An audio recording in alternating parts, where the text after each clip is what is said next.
I was absolutely, completely, utterly terrified. I had no idea what the protocol was. Players had been accused of being involved in a fight. It was true. I had no idea even what I was supposed to say to find out what had actually happened. That first terrifying moment, then I rang the journalist back. I had no idea what I was going to do, and then I got to work.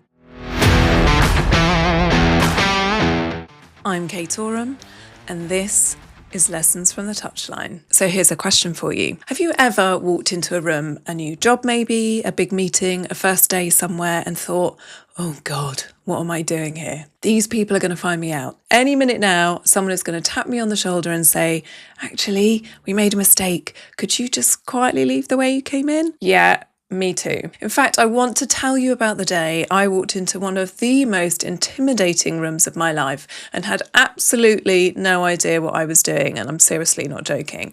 I mean that literally. I didn't know the players, I didn't know the positions, I'd never written a match report in my life, and I was about to become the press officer for a top flight professional rugby club. But before I get to that, and I will get to that, I promise, because it is quite the story, I want to start somewhere else entirely. So, Michael Jordan. Now, I'll be upfront with you here. I'm not the world's greatest basketball expert. I love it. I find it fascinating. But if you sat me down and asked me to talk you through the intricacies of the game, I would run out of things to say fairly quickly. But even I know who Michael Jordan is. I mean, we all know who Michael Jordan is, right?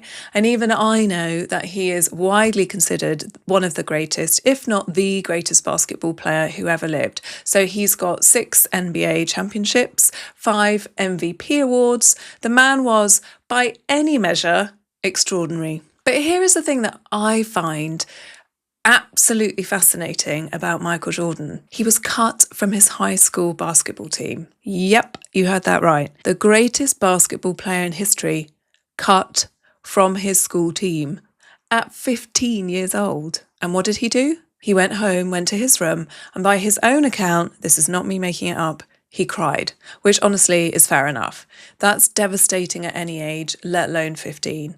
I would have cried too, and I'd probably still be crying now, if I'm honest. But then, and this is the bit I love, he got up and he worked. He has talked about how that moment of rejection became the fuel for everything that followed. Every early morning session, every extra session, every moment when it would have been easier to just stop. He didn't pretend it didn't hurt. He just refused to let it be the end of the story. And that is what this episode is about. Because fake it till you make it, and I will be honest, I've always had a slightly complicated relationship with that phrase, and I'll explain why in a minute, isn't really about pretending. It isn't about blagging your way through something and hoping no one notices. No, it's about backing yourself before you have the evidence that you should. It's about walking into the room with your shoulders back and your head up high, even when your heart is absolutely hammering in your chest. Which brings me back to my rugby story. Oh no, where do I even begin?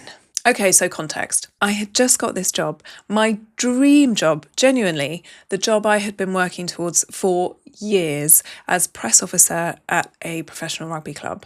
It was a top flight professional rugby club, the Premiership, proper job, and I was absolutely, completely, utterly terrified. So I knew I could write. That I was sure of. I'd been writing for years. I had a first-class English degree, but did I know rugby well enough? Well, sort of, mostly enough, I told myself, with a confidence that I definitely didn't actually feel. Did I know how to write a match report?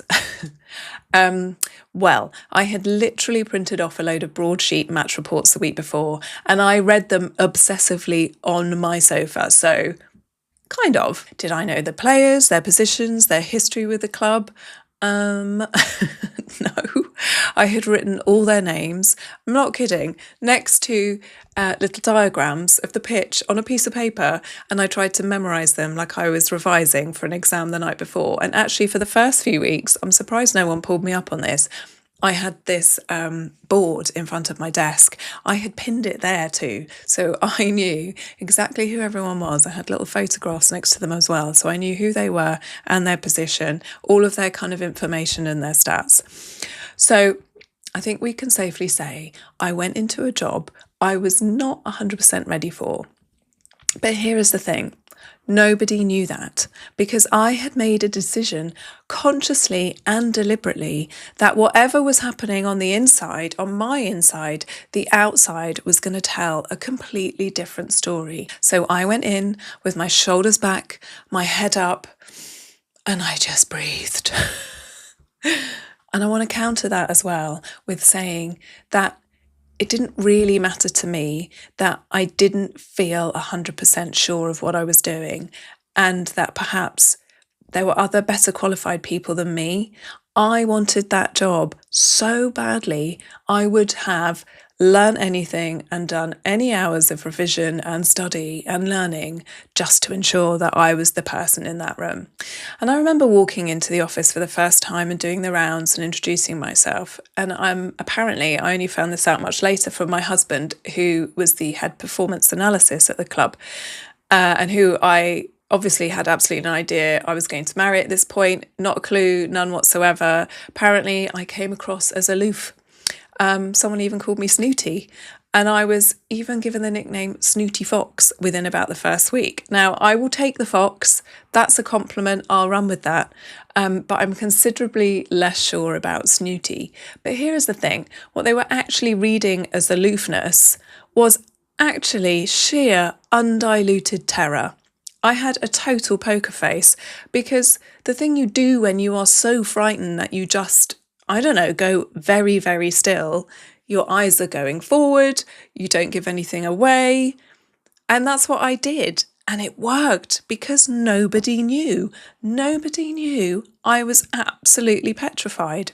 So only, I don't know, 2 or 3 weeks in, I hadn't been there very long. The season hadn't started yet, so I had what I thought was a little bit of breathing room to get my feet under the table and work out what was going on and what I was actually supposed to be doing. I had my first proper test, and a journalist rang, and he told me, very matter-of-factly, a little bit like he was reading me the weather forecast, that one of our players had been accused of being involved in a fight.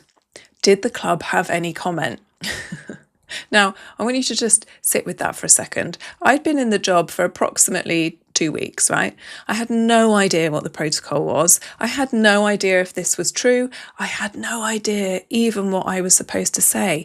And thinking back to that moment now, I think I was on a train, a really packed train, on the way back from a meeting about putting stuff on the website in London. So I was surrounded by a whole lot of people who could probably hear my conversation. What I did know, though, was that I could not let this journalist hear any of that in my voice. I didn't want him to know that I had no idea what I was doing, so I took a breath. I think I genuinely inhaled some of the air around me just to buy myself a second, and I said, very calmly, "That was interesting. Thank you so much for letting me know, and I'll come back to you shortly."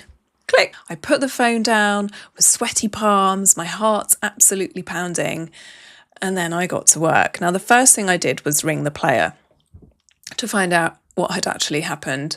Then I rang the chief exec, and then I put together a holding statement. Then I rang the journalist back. Now, the whole thing was eventually thrown out. The player was completely vindicated. But in that moment, in that phone call moment, that first terrifying moment, I had no idea what I was going to do, and I could not let anyone see it. And that, again, is the point of the poker face. That, to me, is faking it till you make it in real time, because you're not pretending the problem doesn't exist. You're just refusing to let the panic make the decisions for you. Now I'm going to deviate for a minute and I'm going to tell you about a horse. Bear with me, this is relevant, I promise. When I was a really young teenager, I worked at a local stables over the summer holidays, and I was given this pony to look after, and his name was Callboy. Now, I have no idea why anyone thought this was a good idea, because I was a totally nervous rider, and Callboy was, how do I put this kindly, a really cheeky sod. And if anyone has ever told you that animals can sense your fear, that is never more true than when you're with a horse. And Callboy knew. He absolutely knew. Every single time I got on him, he would test me. He would try to bolt or veer off in completely the wrong direction, or just generally do whatever he felt like doing rather than what I was asking him to do.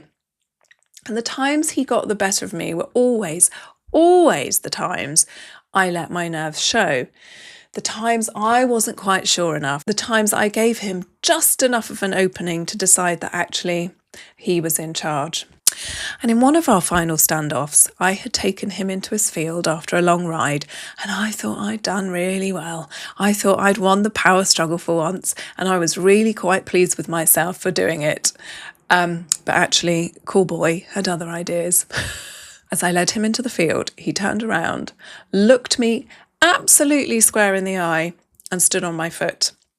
And then just stayed there. I pushed, and he didn't move. And the whole time, I'm not making this up, he was looking at me with this expression that, if he could have spoken, would have said, "Don't you ever forget who the boss really is." Now, that's really unusual for a horse, because normally when they stand on your foot, they realise and they get back off. But not Callboy. My foot was so bruised and swollen, I couldn't go back to the stables for the rest of the summer. So he won. But here is what Callboy taught me, and I think about this more than is probably normal for a grown adult. But the moment you show uncertainty, the moment you give away that you're not quite sure you're in charge, everything around you responds to that. People, like horses, are extraordinarily good at reading the energy in the room. And if your energy says, "I'm not sure I should be here," that is exactly what people will believe. So you don't give them that.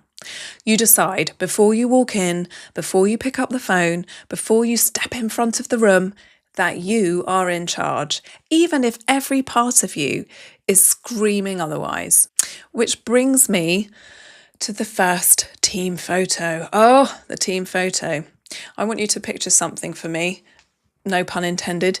Picture a group of 5-year-olds, okay? They're hyper, they all want to mess around, none of them want to do what they're told. You ask them to sit down nicely for a photo, and absolute carnage ensues. Have you got that image? Good. Now make all of them about 6'2" and 18 stone. Give them a collective sense of mischief that could level a small building, and add the fact that none of them particularly wanted to be standing on a field on a Tuesday morning being organised by the new press officer who'd been there for about 5 minutes. That was my first team photo. And I remember standing there thinking, right, okay, you can do this. You are in charge. These are professional rugby players, and you're going to get them to stand in the right place and look at the camera, and this is happening. So I put on my best teacher voice and I said, "Boys, the sooner we get this done, the sooner you can all go home," which went down absolutely brilliantly, as you can imagine. There was a lot of eye rolling, there was a lot of laughing, a lot of nudging each other, a lot of very slow, very deliberate movement in the general direction of where I was pointing. But here is the point. I didn't flinch. I kept going. I made the decisions. I moved people around. I told them where to stand with the kind of cheerful authority of someone who had absolutely done this 1,000 times before and will happily do it 1,000 times more. And eventually, we got it done, and it looked great. And something shifted after that, just a tiny bit. I mean, just enough, because I had shown up. I had done the thing, not collapsed under the weight of my own imposter syndrome, and come out the other side.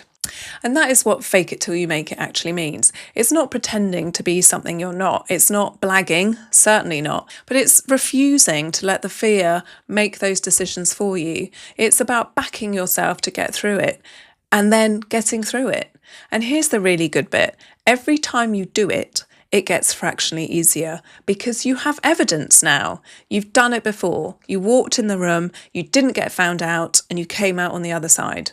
Michael Jordan didn't wake up the morning after being cut from that team and feel confident. I'm sure he didn't, but he went to practice anyway, and then the next day, and then the next, and the next, and so it goes on, until one day he wasn't faking it anymore. He'd just made it. So what can you take from this today?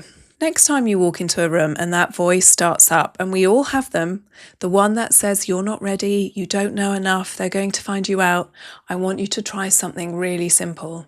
And it's just this: shoulders back, head up, and breathe. You don't have to feel confident, you just have to act like someone who backs themselves.